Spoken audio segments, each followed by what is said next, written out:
We live in Utah, and my uncle, Mark, went on a mission at 19. They sent him to an Indian reservation in Arizona. They paired him up with a companion named Carl. When they first got there was a huge rift with the locals on the reservation with them being there.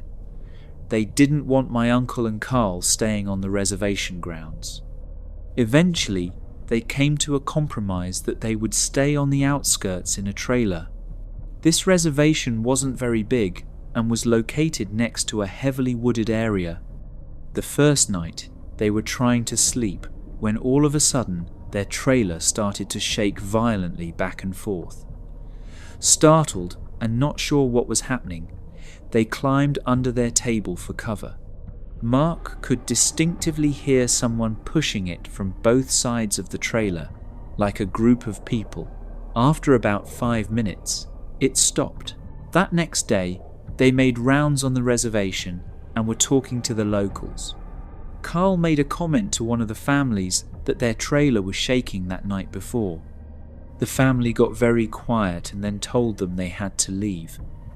They thought it was strange, but didn't think much of it. The next night, it happened again. They awoke to their trailer shaking back and forth. Again, they climbed under the table until it stopped. This went on for 2 more nights. Anytime they tried to talk to anyone about it, they got quiet and told them to leave.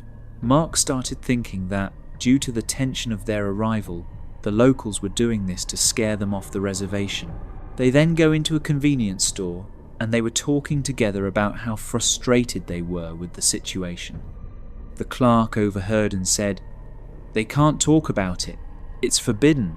Confused, they ask him, "Can't talk about what?" The guy continues to tell them about the Skinwalkers. He says they are evil demons that were once Native American witches. If they talk about it, the Skinwalkers will come for their souls. They just walked out of there baffled.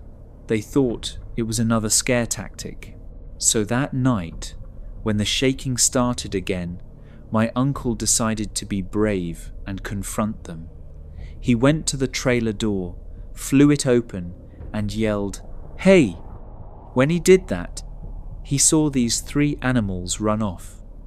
2 were a wolf, and 1 was a bear, but they looked strange, almost with human features. As he watched them run towards the trees, all 3 stood up on 2 legs and walked slowly towards the trees, making a human cackling laugh. It scared him so bad that they called their mission president that next morning and asked to be moved. They were relocated that day. For a year, nothing happened. One day, they announced that Carl was being relocated to another city and Mark was getting a new companion, Jimmy. They had to drive for about an hour to pick Jimmy up from the airport. The road they travelled went through the boundaries of the reservation. They arrived at about 8 p.m. and met Jimmy, and they go to leave. The mission president tells Jimmy, "We are driving through a dangerous area at night, so we can't make any stops. If you need to use the restroom, you need to go now." Jimmy says, "I am fine."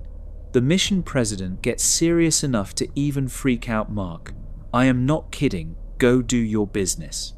Jimmy was insistent he was fine, so they hit the road. As they were about 30 minutes into the drive, they were going through the area of the reservation boundaries. Jimmy starts complaining that he needed to pee badly. The mission president says, "We can't stop here. You'll have to hold it." Jimmy keeps going on, "I really can't hold it." So the mission president stops the car and says, "Okay, but you will do your business next to the door, and if I say get into the car, you better get into the car fast." With a look of confusion, Jimmy says, "All right," opens the door and starts to do his business. In about 5 seconds, the mission president says nothing and just yanks Jimmy into the car and floors it. Jimmy and Mark start freaking out. What is going on? The mission president says nothing and just increases his speed. All of a sudden, Mark sees something next to the car to his right. A giant wolf-looking man was running on 2 feet next to the car. Mark looked at the speedometer. They were going over 60 miles an hour and still increasing. The wolf creature kept right next to the car for 10 minutes until it finally took off into the trees. Shaking, Jimmy gets out of the car when they arrive. They didn't speak through the whole ordeal and says, "What did I just see?"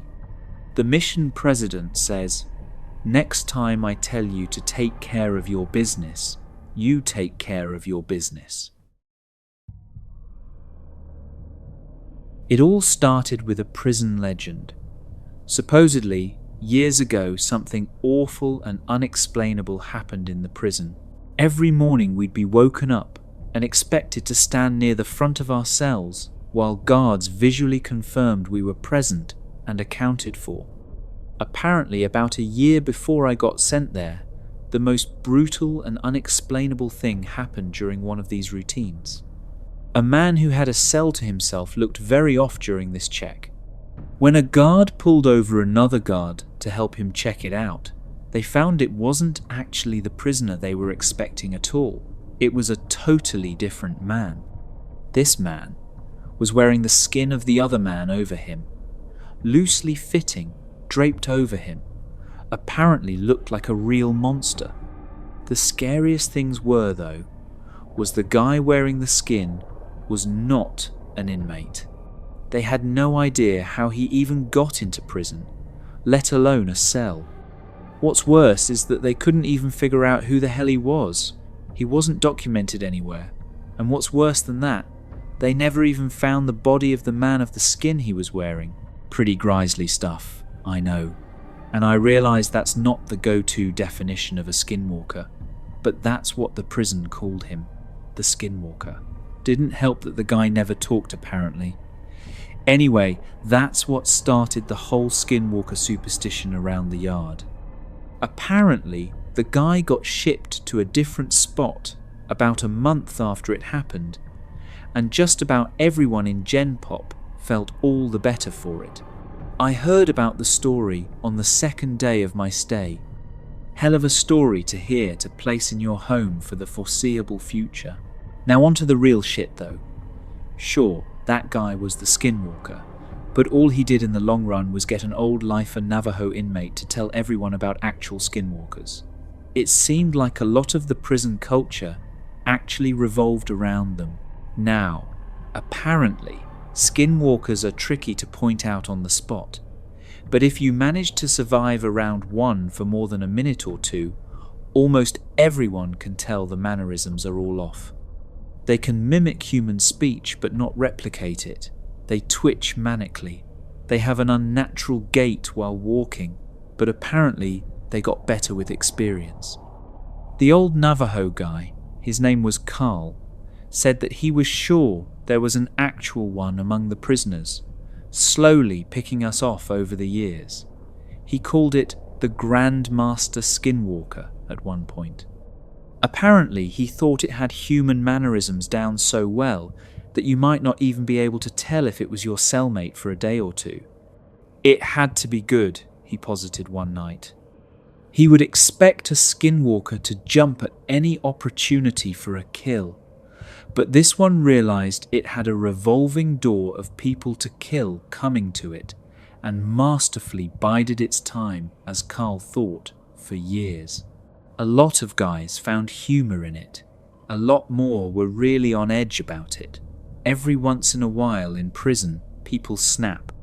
Sometimes you'll find your cellmate swinging in front of your bunk, strung up around the neck by his pant leg.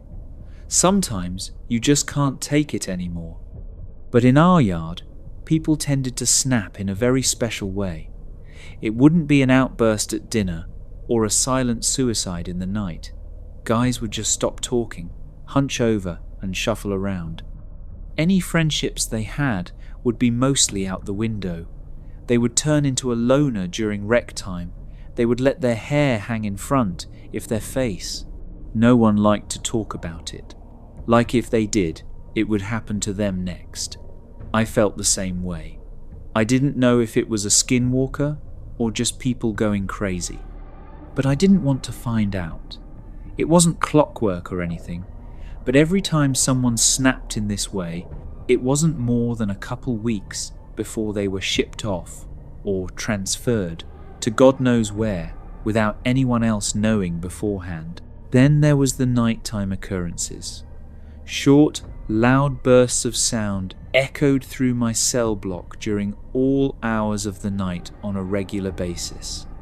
It sounded like a mix between a pig's dying squeals and nails on a chalkboard. Just another thing no one liked to talk about. Even scarier were the shadows and footsteps. The block was dimly illuminated in the night by a few lights hanging from the ceiling outside the cells. I myself saw shadows flit across my walls on a regular occasion when there were definitely no guards near my cell. One time, near the end of my sentence, I woke up, looked at my back wall, and found a perfect silhouette of a person standing there. But when I looked, my bunkmate was asleep and no one was outside my cell. And the footsteps. Everyone hated the fucking footsteps. They were the scariest part. In the night, sometimes, more rarely than the shadows, you would hear ungodly fast footsteps. They sounded like wet feet slapping on tile floor. Whatever caused them would fly from one end of the block to the other in a dead sprint. Whatever it was inhumanely fast. If you happened to be awake before it started, by the time you heard the footsteps on one side of your cell and whipped your head around to see the thing run by, it sounded like it was 3 cells past you. Everyone hated the footsteps.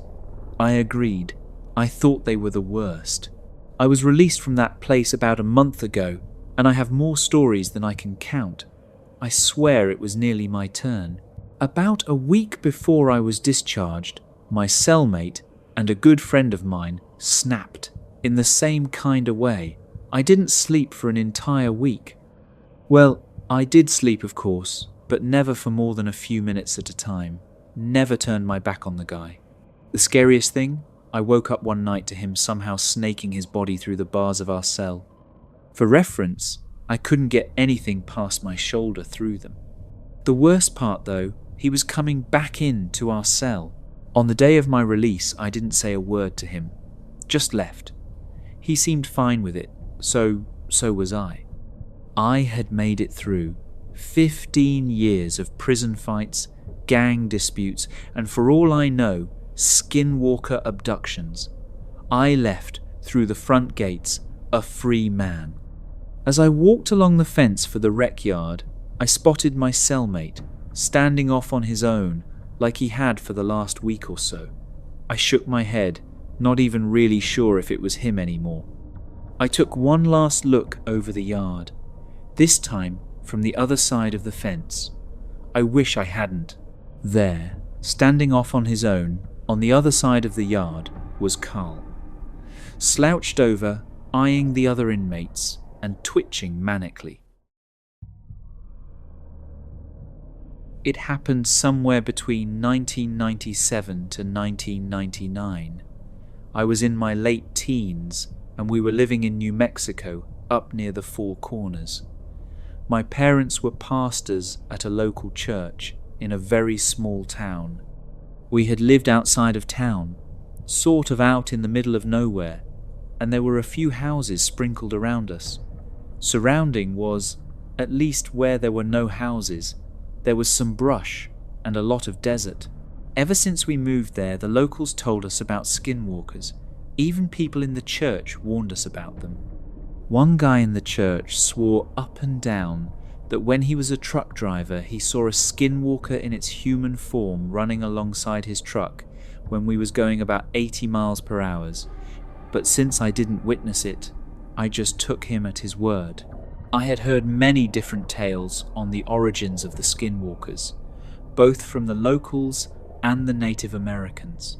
There was a Native American who went to our church who still held on to his Navajo beliefs, who told me what I always assumed to be a more accurate description. He told me that when people of his tribe had a child out of incest, the tribe leaders take the baby out into the desert to be raised by wolves.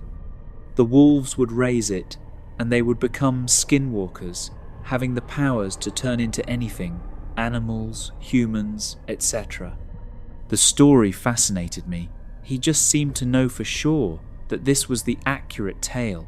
Then he warned me to never whistle at night, which I thought was pretty weird, but I never did until one night. It was in the fall, around 11 at night.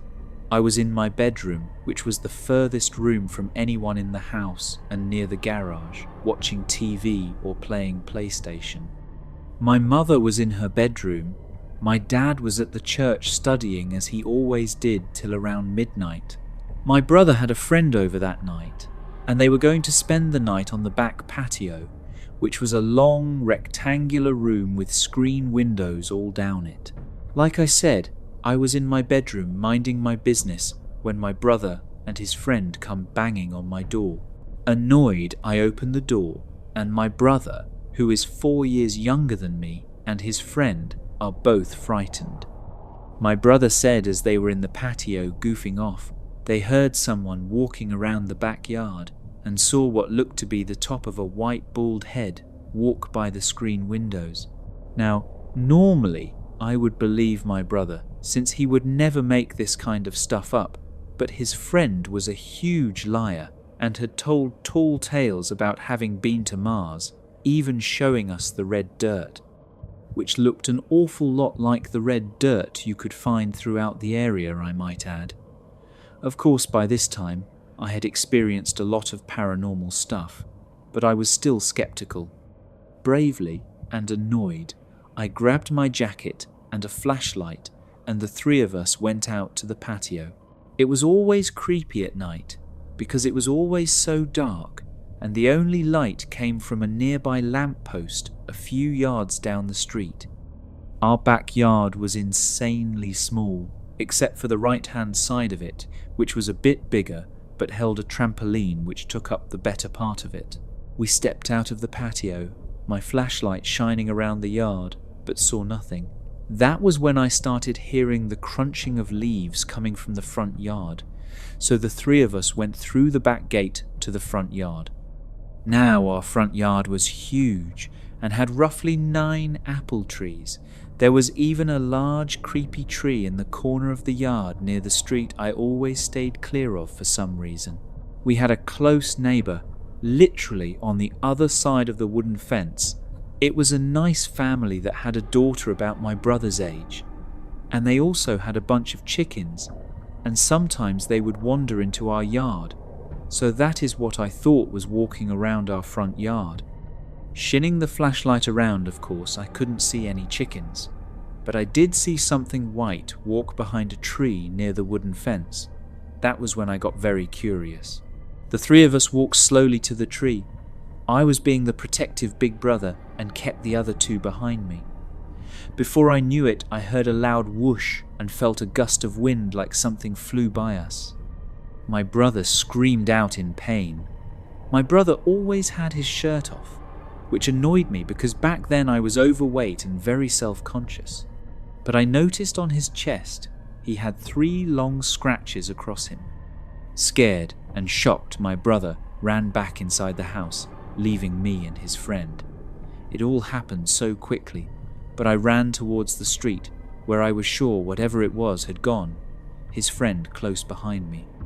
Once we reached the end of our property, I could hear the sound of bare feet running down the paved road.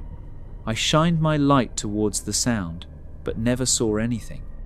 So I whistled some tune, and from down the road I heard the same tune whistled back to me. Intrigued, I whistled again, this time a different tune, and again the same tune was whistled back. My brother's friend started getting scared and kept trying to get me to go back inside, but I was very intrigued. I whistled for the 3rd time, and that was when, very close by, we both heard a male voice say, "Hey kid, come here!" There was no hesitation, the two of us bolted back inside. We went to go tell my mother what happened, and she was already frightened because she was tending to my brother's scratches on his chest. We told her what happened, and my mother told us to stay inside.